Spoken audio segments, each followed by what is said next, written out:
Hello everyone, उम्मीद करता हूँ आप सब लोग बहुत अच्छे होंगे। 2023 का सेट पेपर चल रहा है एजेड, सबसे लास्ट पेपर है। बाकी 6 पेपर हमने अपलोड कर दिए हैं 2023 के। प्लेलिस्ट उसकी बना दी गई है, आप देख सकते हैं। 24 की प्लेलिस्ट हमने बना दी है, 25 की भी बना दी है और 22 की भी हमने बना दी है। वहाँ से आप इजीली सारे क्वेश्चन को देख सकते हैं। भैया यहाँ जो समाकलन के लिए दे रखा है ना, ये फॉर्मूला है और फॉर्मूला प्रूफ करने के लिए पेपर में पूछ लिया जाता है। तो अंडर रूट वाले जितने भी फॉर्मूले हैं वो आपको तैयार करने हैं, ठीक है। जैसे ये वाला रहा, एक बीच में प्लस आ जाता है तब होता है, फिर एक बार एक्स स्क्वायर ए स्क्वायर बैलेंस करके अंडर रूट आ जाता है। तो जितने भी फॉर्मूले हैं अंडर रूट वाले वो सारे का आपको तैयार करके रखने हैं पेपर के लिए। चलिए इस क्वेश्चन को मैं सोल्व करता हूँ, बाकी को आप देखिएगा, नहीं होते हैं तो हम लोग फिर डिस्कस करेंगे, ठीक है। सबसे पहले हम लोगों ने जो समाकलन के लिए दे रखा है उसको हमने कंसिडर कर लिया। इनमें ना एक बात आप तैयार कर लो, बस एक छोटी सी बात है वो आपको तैयार करके रखनी है, बस आपका सारा काम हो जाएगा। जैसे ना यहाँ पर जो है ना कुछ रिजल्ट है, 1 माइनस साइन स्क्वायर ए, हम जानते हैं कितना बनता है वो, कोस स्क्वायर ए। ओके, ऐसे ही होता है 1 माइनस कोस स्क्वायर ए, तो कितना बनता है वो, साइन स्क्वायर ए।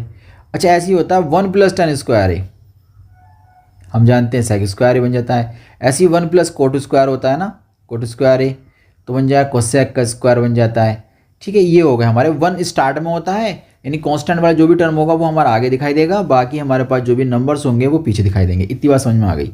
अच्छा, ये जो शेप है, इस शेप में फंक्शन जो है हमारे चर जो है वो हमें आगे दे रखी है, तो बाद में इसमें कांस्टेंट दे रखा है। तो ऐसे वाला केस हमारे सामने आएगा तो हम लिखेंगे सेक स्क्वायर ए माइनस 1 बराबर टेन स्क्वायर ए, ठीक है। कोसेक स्क्वायर ए माइनस 1 बराबर ten square, sorry coat square. तो यानी कि अगर कांस्टेंट हमारा पीछे आता है तो हम लगाएंगे इनमें से कोई सा, और कांस्टेंट मेरा आगे आता है तो हम लगाएंगे साइन कोस लगा देंगे, ठीक है। अगर बीच में प्लस है तो टेन लगाएंगे या फिर हम लोग कोट लगा देंगे। कहने का मतलब मेरा यह है कि यहाँ पर चर आया है तो यहाँ पर सेक स्क्वायर ए माइनस अगर ए स्क्वायर बन जाए तो अब हमें पास सेक स्क्वायर का फॉर्मूला क्या होता है, सेक स्क्वायर ए माइनस 1 होता है। यहाँ हमें 1 चाहिए, तो 1 चाहने के लिए हम क्या करेंगे, यहाँ पर भैया ए स्क्वायर मिल जाए, ताकि दोनों में से इन दोनों में से ए स्क्वायर को कॉमन ले लिया जाए, तो कितना बचेगा फिर सेक स्क्वायर ए माइनस 1 बचेगा। इसका मतलब यहाँ पर एक्स यहाँ कितना मानना है आपको, ए सेक स्क्वायर टी मान लेते, चलो इसको टी। बात समझ में आ गई आपके। चलिए तो अब हम समझ गए हमें क्या करना है, हमें करना है क्या है, एक्स बराबर मानना है ए सेक टी। डिफरेंशिएट करेंगे, डी एक्स कितना बन जाएगा, ए सेक का डिफरेंशियल कितना होता है, सेक टी इंटू टेन टी, आ जाएगा डी टी, ठीक है। आई बराबर समाकलन 1 अपॉन यहाँ रखेंगे तो हो जाएगा sec square T minus, sorry A भी साथ आएगा ना, तो ए का बी स्क्वायर हो जाएगा। मतलब कैसे कैसे होगा, एक्स जगह रखेंगे तो एक्स जगह रखा जाएगा इतना टर्म, तो इसका स्क्वायर हो जाएगा माइनस का ए स्क्वायर, ये सब का सब किस में है, रूट के अंदर है। डॉट जहाँ डी एक्स है वो कितना बन चुका है, अब वो बन चुका है ये ए सेक टी टेन टी और डी टी। बात समझ में आ गई इतनी आपके। चलिए अगर इतनी बात समझ में आ गई तो आगे बढ़ते हैं। रूट के अंदर से क्या निकल कर आ जाएगा, बताइए बताइए क्या निकल कर आएगा। वही सबसे पहले तो मैंने देखा कि ए स्क्वायर दोनों तरफ हो जाएगा, तो एक तो ए स्क्वायर बाहर निकल कर आएगा, ठीक है।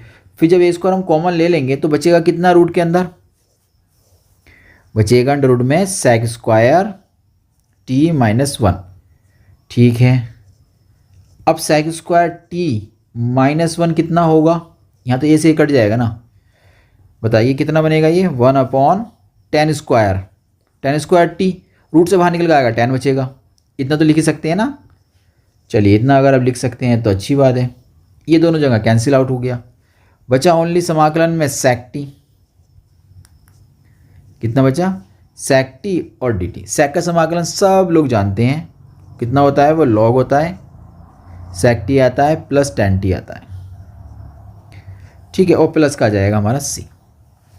ओके, अब हमारे पास समाकलन तो हम लोगों ने कर लिया, लेकिन समाकलन किसके पदों में मिला है, टी के पदों में मिला है। हमें किसके पदों में चाहिए था, हमें चाहिए था एक्स के पदों में, तो चेंज करना पड़ेगा यहाँ से आपको क्या करना पड़ेगा, चेंज करना पड़ेगा, टी की जगह अब आपको एक्स लेकर आना है।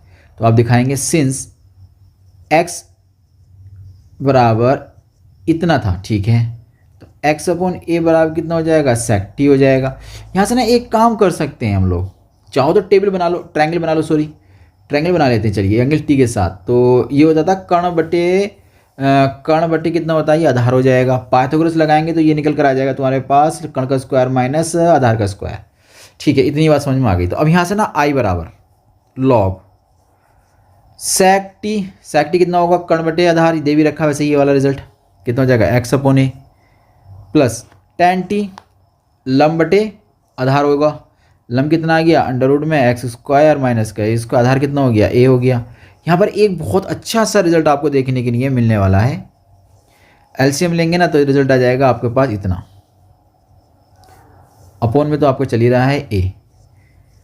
अच्छा, हमने ना एक वो प्रॉपर्टी पढ़ी थी लोग की, आपको शायद याद भी होगी। वो प्रॉपर्टी क्या थी, वो थी ये कि लोग एम अपॉन एन अगर हमारे पास आ जाए तो ऊपर वाले को तो हम आगे लिखेंगे लोग में, नीचे वाले को पीछे लिखेंगे विथ नेगेटिव साइन, है ना, याद आया कुछ। तो यहाँ पर भी ऐसी हमें केस दिखाई दे रहा है, ऊपर हमारे पास एक फंक्शन दिखाई दे रहा है, नीचे हमारे पास दिखाई दे रहा है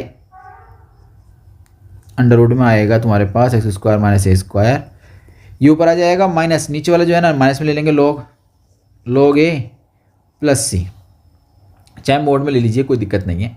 अब बहुत अच्छी से रिजल्ट आपको समझ में आ जाएगा। देखो एक मैं बड़ा प्यारा रिजल्ट लिखने वाला हूँ, आप देखिएगा कैसे, ये देखिए ए प्लस का सी डैश, बात समझ में आई, नहीं समझ में आई तो मैं समझाता हूँ। देखिए होता क्या है कि ये सी क्या है, कांस्टेंट, क्योंकि इसके पास एक्स नहीं आया है।